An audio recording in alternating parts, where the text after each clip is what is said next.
2026 சட்டமன்ற தேர்தலில் மீண்டும் ஆட்சியை தக்க வைக்க திமுக தீவிரம் காட்டி வருகிறது. மறுபக்கம் திமுகவை ஆட்சியில் இருந்து அகற்ற அதிமுக பாஜக கூட்டணி அமைத்துள்ளனர்.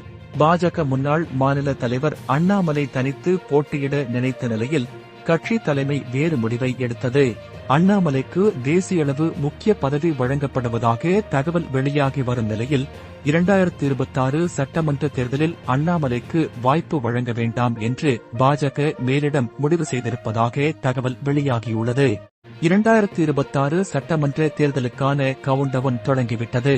தமிழ்நாட்டில் எப்படியாவது கால் பதிக்கும் முயற்சியில் பாஜக இந்த முறை தீவிரமாக காய் நகர்த்தி வருகிறது. அந்த வகையில் மத்திய அமைச்சர் அமித்ஷா நேரடியாக தமிழ்நாடு அரசியலை கண்காணிக்க தொடங்கியுள்ளார். இந்நிலையில் பாஜகவில் சமீப காலமாக உள்கட்சி பூசல் அதிகரித்து வருகிறது. இதுகுறித்து அமித்ஷா வீட்டில் நடைபெற்ற ஆலோசனை கூட்டத்தில் அவர் பாஜக நிர்வாகிகளுக்கு உள்கட்சி பூசலை தவிர்க்க வேண்டும் என்று ஸ்ட்ரிக்டாக ஆர்டர் போட்டுள்ளதாக தகவல் வெளியாகியுள்ளது. அதிமுக பாஜக கூட்டணியில் இருந்து இன்று திடீரென்று டிடிவி தினகரனின் அம்மா மக்கள் முன்னேற்ற கழகம் விலகியுள்ளது. தேசிய ஜனநாயக கூட்டணியில் துரோகம் தலைவிரித்தாடுகிறது. அந்த கூட்டணியில் அமமுக அங்கம் வகிக்கவில்லை என்று காட்டுமன்னார் கோவிலில் அளித்த பேட்டியில் டிடிவி தினகரன் கூறியுள்ளார். அதிமுக பொதுச் செயலாளர் எடப்பாடி பழனிசாமியின் பரப்புரை கூட்டத்தில் ஆம்புலன்ஸ் ஓட்டுநர் பணியாளர் தாக்கப்பட்டதற்கு உயர்நீதிமன்றம் கண்டனம் தெரிவித்துள்ளது.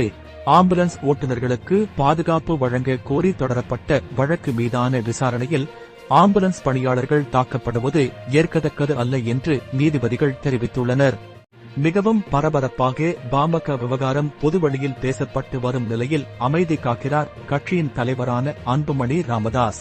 சுசிலா விவகாரத்தால் ராமதாஸ் மீது சமூக வலைதளங்களில் அடுக்கடுக்காய் விமர்சனங்கள் முன்வைக்கப்படும் நிலையில் தற்போதைக்கு எதுவும் பேசாமல் இருப்பதுதான் கட்சிக்கு நல்லது என அறிவுறுத்தியுள்ளார் என்கின்றனர் அன்புமணியின் ஆதரவாளர்கள். திமுக அளித்த 505 வாக்குறுதிகளில் வெறும் 66 மட்டும்தான் முழுமையாக நிறைவேற்றப்பட்டிருக்கிறது. நிறைவேற்றப்பட்ட வாக்குறுதிகள் குறித்து வெள்ளை அறிக்கை வெளியிடுவதற்கு அஞ்சி திராவிட மாடல் ஆட்சியாளர்கள் ஓடுவது ஏன் என்று தலைவர் மருத்துவர் அன்புமணி ராமதாஸ் கேள்வி எழுப்பியுள்ளார். அன்புமணிக்கு எதிரான 16 குற்றச்சாட்டுகள் குறித்து அவர் வரும் 10ஆம் தேதிக்குள் பதிலளிக்க வேண்டும் என பாமக நிறுவனர் ராமதாஸ் அறிவித்துள்ளார். அன்புமணி பதிலளிக்காவிட்டால் நடவடிக்கை எடுக்கப்படும் என்றும் ராமதாஸ் தெரிவித்துள்ளார். இன்று பாமக நிர்வாக குழு ஆலோசனையில் அன்புமணி பதில் அளிக்க அவகாசம் வழங்கப்பட்டுள்ளது. 2026 சட்டமன்ற தேர்தலுக்கு தயாராகி வரும் அதிமுக பொதுச் செயலாளர் எடப்பாடி பழனிசாமி கடந்த சில தினங்களுக்கு முன்பு நடைபெற்ற அதிமுக மாவட்ட செயலாளர் கூட்டத்தில் நிர்வாகிகளுக்கு 3 முக்கிய உத்தரவுகளை போட்டிருக்கிறார். அதுதான் தற்போது அதிமுகவில் பரபரப்பை ஏற்படுத்தியிருக்கிறது. அண்ணாமலையை விமர்சிக்க கூடாது, விஜயை பற்றி பேசவே கூடாது என்பதுதான் 3இல் 2 முக்கிய அறிவுறுத்தல்கள் என்கின்றனர். அமைதியாக இருந்த அதிமுகவில் மீண்டும் அணுகுண்டை போட்டுள்ளார் செங்கோட்டையன். எடப்பாடி பழனிசாமி மீது 6 மாதத்திற்கு மேலாகவே செங்கோட்டையன் அதிருப்தியில் இருப்பதாக சொல்லப்படும் நிலையில் வரும் 5ஆம் தேதி மனம் திறந்து பேசுவேன் என கூறி அதிர வைத்திருக்கிறார்.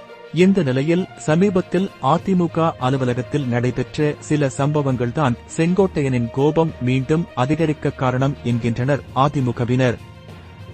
விழுப்புரம் மாவட்டம் திண்டிவனம் நகராட்சி அலுவலகத்தில் இளநிலை உதவியாளராக ரோசனை பகுதியைச் சேர்ந்த பட்டியல் சமூகத்தைச் சேர்ந்த முனியப்பன் என்பவர் பணியாற்றி வருகிறார். நகராட்சி ஊழியர் முனியப்பன் திண்டிவனம் 20வது வார்டு திமுக நகர மன்ற உறுப்பினர் ரம்யா ராஜா என்பவரின் காலில் விழுந்து மன்னிப்பு கேட்பது போன்ற சிசிடிவி காட்சிகள் வெளியாகியுள்ளது. என்ன நடந்தது என்பதை இந்த பதிவில் பார்ப்போம்.